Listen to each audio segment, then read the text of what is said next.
Welcome to our channel. Today we how to verify remote config with Firebase Remote Config, beginner guide step by step clearly.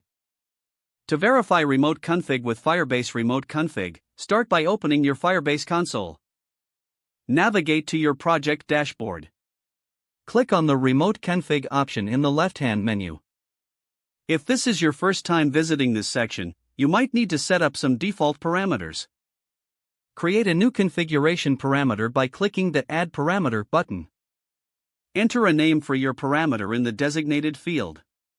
Define its default value, which will be used when the app first fetches the config. Next, consider adding conditional values based on user properties or app versions. After adding the necessary parameters, click on the Publish Changes button to save your configuration.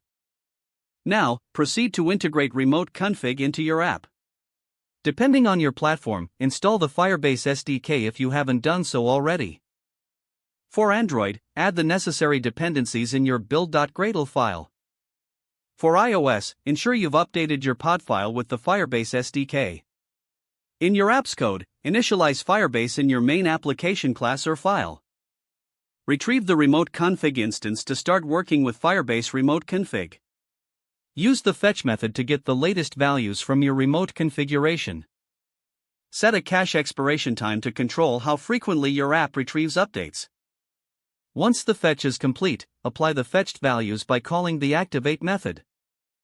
Now, you can access the parameters you've defined with the implement logic in your app to check for these parameters and utilize them accordingly. Finally, test your app to ensure that the retrieved remote config values are functioning as expected. You've now successfully verified and integrated Firebase Remote Config into your application. If the page does not load, refresh the browser or try again in a private or incognito window. Make sure you are using the correct email address, then retype it carefully to avoid small typos. If your password is not accepted, use the reset option and create a new strong password you can remember.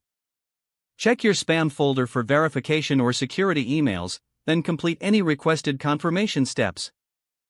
Enable two-factor authentication if available to improve account security and reduce unauthorized access risk.